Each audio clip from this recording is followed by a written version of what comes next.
The Arizona sun was sinking behind the jagged cliffs of Red Canyon when Clara Whitmore realized the wagon would go no farther. The left wheel gave one final groan before snapping clean in half. The sound echoed across the empty desert. The mule stopped as if it too had surrendered. Clara closed her eyes for only a moment. Not because she wanted to cry. There were no tears left for that. Behind her, her children waited in silence.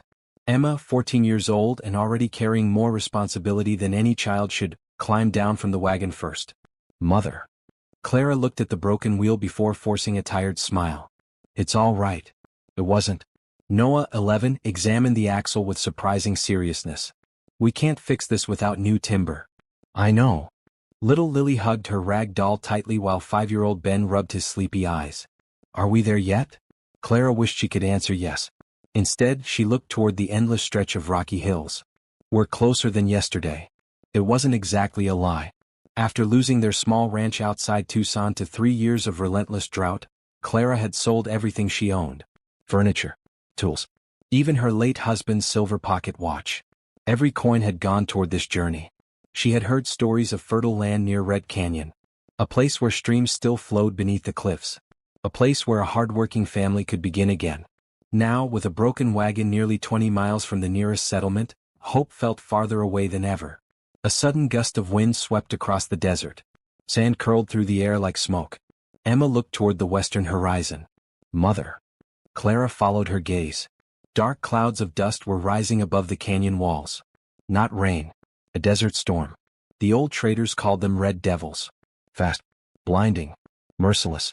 We have to move. Noah looked around nervously. Where? Clara scanned the empty wilderness. Nothing but scattered cactus, broken rocks, and distant cliffs. Then, far beyond a ridge, she noticed something impossible. A thin line of gray smoke. Someone lived out there. Gather your blankets, Clara ordered. Leave everything else. But our supplies.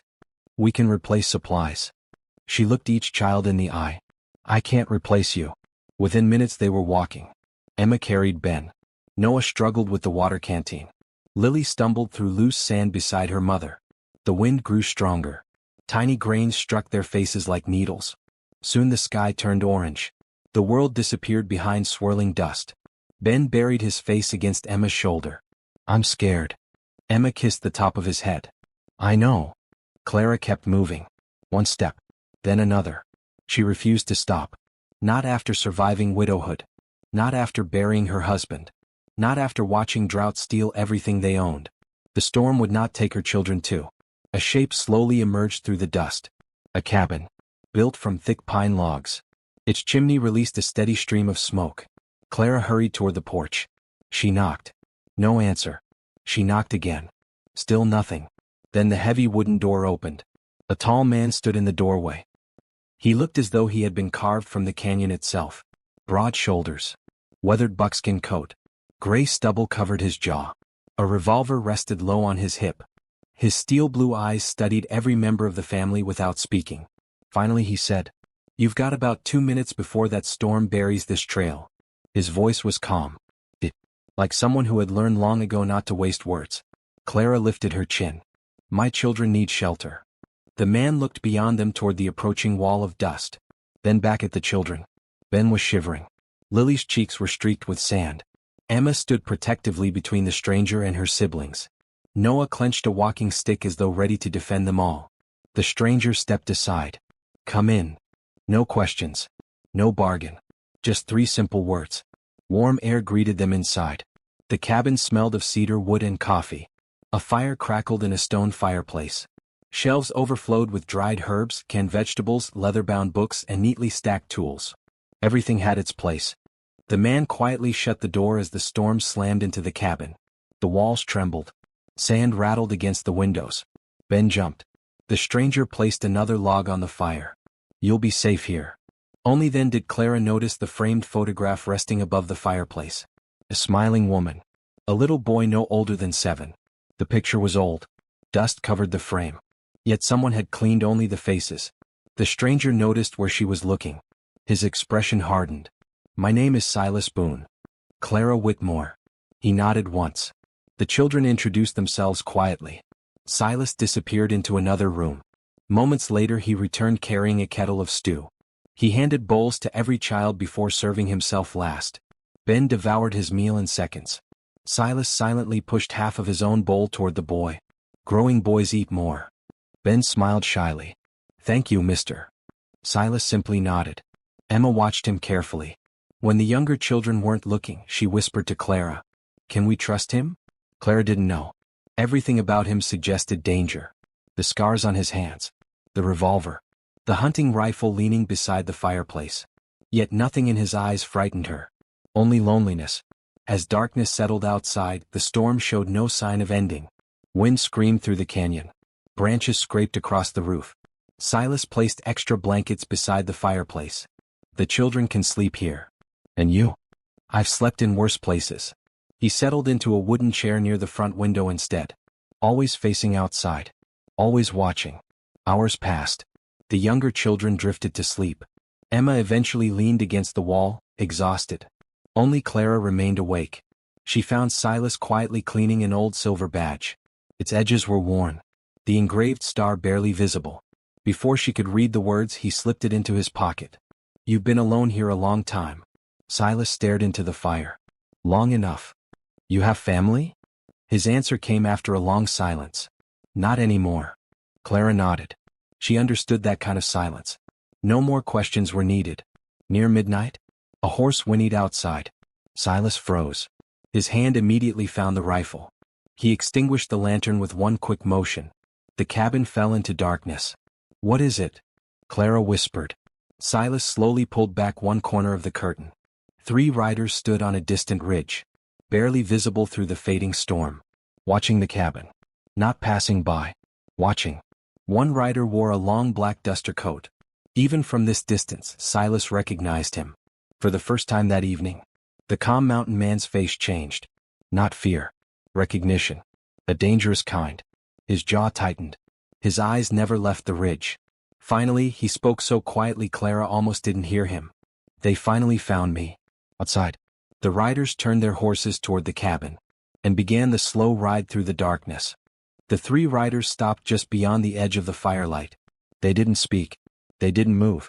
They simply sat on horseback, watching the cabin as the last of the desert storm drifted into the darkness. Inside, every heartbeat seemed loud. Ben stirred in his sleep. Lily clutched her rag doll tighter. Emma quietly pulled her younger brother closer. Clara looked at Silas. His rifle rested firmly against his shoulder, but his hands were steady.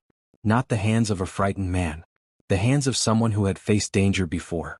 One of the riders finally called out. His voice echoed through the canyon. Boone? Silas didn't answer. Another long silence followed. Then the rider laughed. Guess we'll be seeing you soon enough. The horses turned. One by one, the shadows disappeared into the night. Only after the sound of hoofbeats faded did Silas lower his rifle. Clara released a breath she hadn't realized she'd been holding. Who were they? Silas remained at the window. Men who should have stayed buried in my past. Morning arrived clear and cool. The storm had scrubbed the desert sky clean. Golden sunlight spilled across the red cliffs surrounding the lonely cabin. Emma stepped outside first. The air smelled of wet earth and cedar. For the first time in weeks, the children laughed. Ben chased a rabbit across the yard until it disappeared beneath a cactus. Lily gathered tiny yellow wildflowers. Even Noah smiled as he examined strange animal tracks near the creek. Clara watched them from the porch. It had been months since she'd seen them forget their worries, even for a little while. Silas emerged carrying an axe. We've got work. Noah immediately stood. I can help. Silas studied the boy for a moment. You ever split firewood? No, sir. Then today you learn. Noah followed him eagerly. Instead of barking orders, Silas demonstrated every movement. How to balance the log. How to swing with control instead of strength. How to keep both feet planted. When Noah missed, Silas didn't scold him. He simply adjusted the boy's grip. Again. By noon, Noah had split his first pile of firewood. His face glowed with pride. You did good, Silas said. 3 simple words. Yet Noah smiled wider than Clara had seen in years. Inside the cabin, Clara helped Emma prepare lunch. While searching for clean cloth, Emma opened an old wooden drawer. Something metallic caught her eye. She carefully lifted it. A silver badge. Its edges were scratched from years of use. Across the front were engraved words. United States Marshal. Emma carried it to her mother. Mother. Clara stared at it in surprise. Silas quietly walked into the room. His eyes settled on the badge. For several seconds no one spoke. Finally, Clara asked softly, "You were a lawman?" Silas looked toward the window. "I was." "What happened?" He slowly sat beside the fireplace. His voice was calm, almost distant. 20 years ago, Red Canyon wasn't a peaceful place. The mines brought money. Money brought thieves. There was one gang worse than all the others. They robbed stagecoaches, burned ranches, murdered families. Their leader called himself Victor Kane. Emma listened without blinking. "I spent 4 years hunting him. Finally caught him outside Black Mesa." "You arrested him?" Silas nodded. "He was sentenced to hang." "What happened?"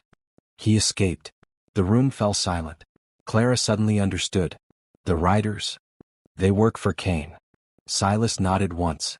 "They've been searching for me ever since."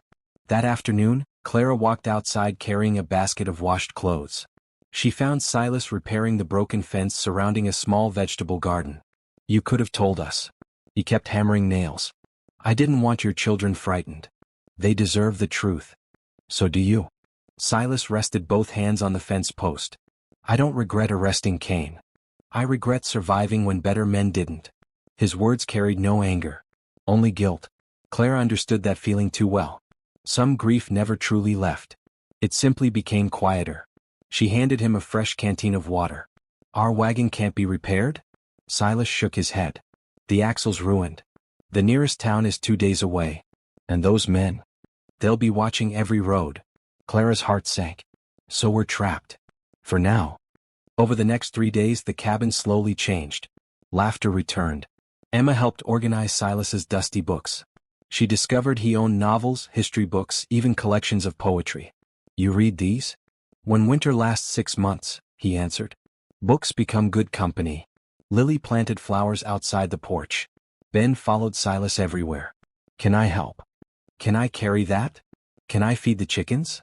Silas answered every question with patient amusement. The lonely cabin no longer felt empty. It felt alive. One evening, Clara found herself smiling without realizing it. Silas noticed. "What?" "I forgot how peaceful ordinary days could be." He looked across the valley. "They don't usually last." Near sunset on the 4th day, Noah came running from the creek. "Riders." Silas was already moving. He climbed the nearby ridge overlooking the canyon. Clara followed. Smoke drifted upward in the distance. Not from one campfire. Several. Silas counted quietly. 1, 2, 3, 5. His expression darkened. "They're making camp." "How many?" "At least a dozen." Clara felt cold despite the warm evening. "They're not passing through." "No. They're waiting." That night no one slept well. Silas checked every window twice. He loaded spare ammunition onto the table. Emma whispered prayers beside Lily's bed. Ben finally fell asleep holding Clara's hand. Around midnight, a loud whistle echoed across the canyon. Silas immediately blew out every lantern. Darkness swallowed the cabin. Then came another sound. Many of them. They circled slowly through the darkness. Invisible. Deliberate. A deep voice called from outside. "Marshal Boone." Silas stepped toward the door but didn't open it. "What do you want?" The voice laughed. "We've got no quarrel with the widow. No quarrel with the children either. Not unless you force one."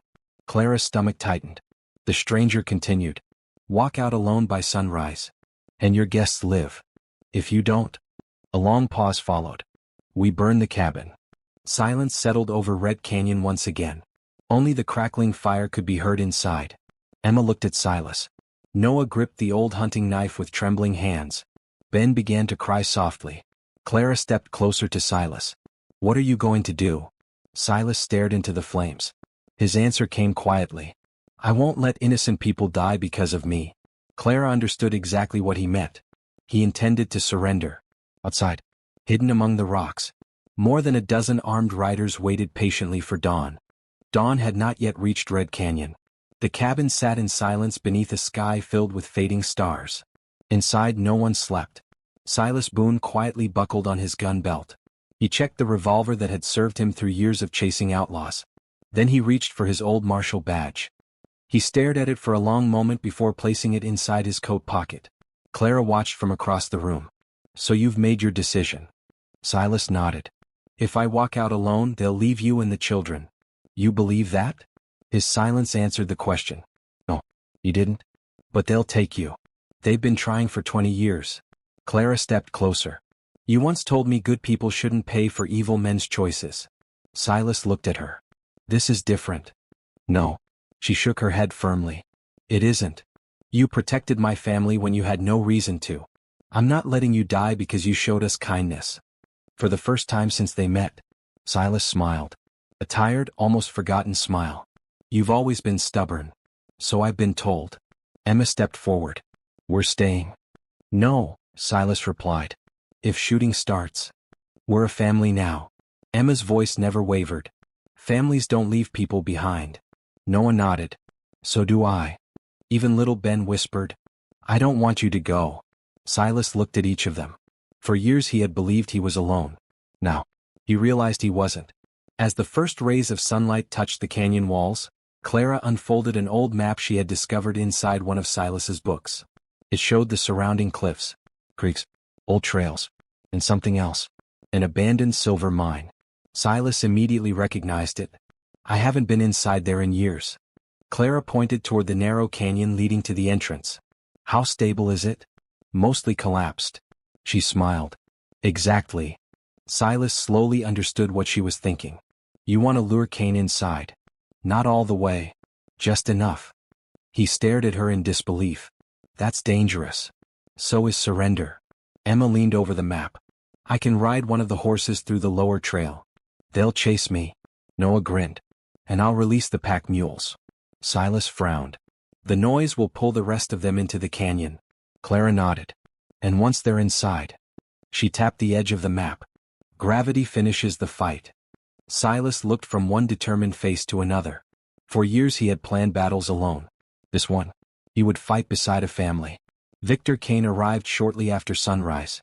He rode a magnificent black stallion. Time had carved deep lines into his face, but his eyes remained cold. Cruel. The 12 riders behind him spread across the clearing. Cain smiled toward the cabin. "Morning, Marshal." Silas stepped onto the porch. "I'm here." "Good." Cain laughed. "Finally learned your lesson." He glanced toward the cabin windows. "Shame. I was hoping the widow might put up a fight." Silas rested one hand near his revolver. "You wanted me. I'm standing here. Leave them out of this." Cain's grin widened. "I never intended to." Emma burst from the back of the cabin riding Silas's fastest horse. She galloped straight toward the southern trail. Cain blinked. "What?" Noah immediately released the frightened pack mules from behind the barn. The animals thundered across the valley. Dust exploded into the air. Several outlaws turned instinctively. Confusion spread through the group. "What are they doing?"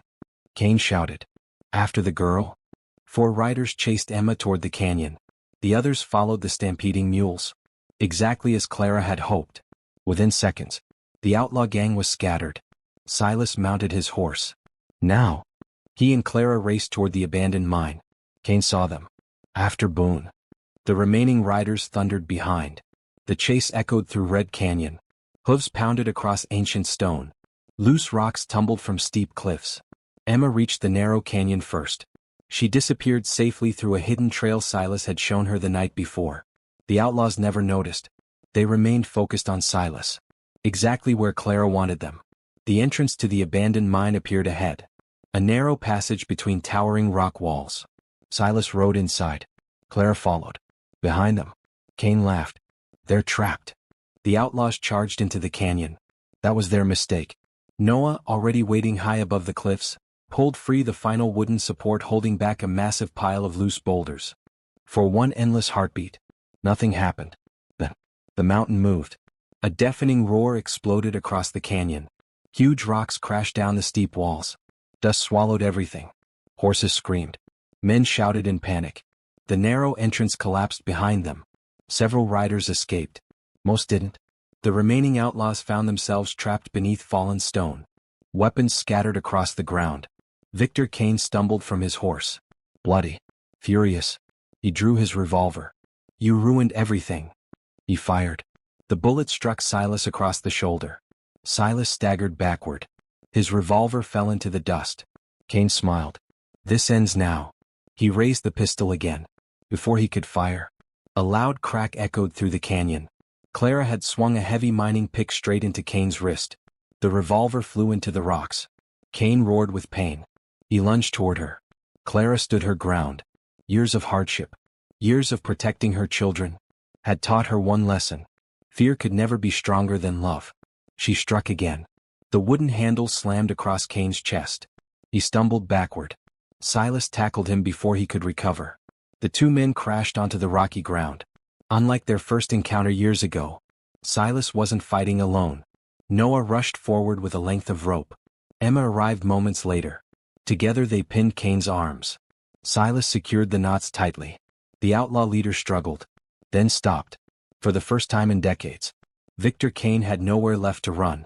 3 days later, the sheriff from Red Canyon arrived with deputies. The surviving outlaws were taken into custody. One deputy stared at Silas in amazement. So the stories were true. Silas shrugged. Some of them. The sheriff removed his hat. You cleared this territory once. Looks like you've done it again. Silas looked toward Clara. I had help this time. Autumn slowly settled across the valley. The damaged barn was repaired. A new wagon wheel replaced the broken one. But Clara never packed her belongings. One evening she stood beside the porch watching the children laugh near the creek. Emma read beneath a cottonwood tree. Noah proudly taught Ben how to cast a fishing line. Lily filled the yard with wildflowers. The cabin no longer felt lonely. It felt alive. Silas joined Clara on the porch. The sheriff offered to take you into town. I know. You could still start somewhere else. Clara smiled. I already have. Silas looked across the valley. I built this place with my hands. It never felt like home. Not until now. He turned toward her. I don't want you staying because you feel obligated. I want you to stay because you choose this life. Clara reached for his hand. Its rough calluses reminded her of every fence repaired, every tree cut, every child protected. I do choose it. Silas's eyes softened. For the first time in many years, the weight he carried seemed lighter. Ben suddenly ran across the yard. Mama? He pointed excitedly toward the cabin. Can we carve our names above the front door? Silas laughed quietly. I think that's a fine idea. Emma found a smooth wooden plank. Noah carefully carved the letters while Clara held it steady. When they finished, Silas lifted the sign above the doorway. It read simply, The Boone, Whitmore Homestead. No titles. No badges. No reminders of the past. Only a family that had chosen one another. As the sun disappeared behind the crimson cliffs of Red Canyon, laughter drifted across the valley. The West had taken much from Clara Whitmore. It had taken Silas Boone's peace. But sometimes, beyond the dust, the gunfire, and the heartbreak, the frontier offered something far greater than survival. It offered a second chance. And in that quiet little cabin beneath Arizona's endless sky, two lonely souls discovered that home was never a place waiting to be found. It was something built, day by day, hand in hand, with the people who refused to leave when the storms came.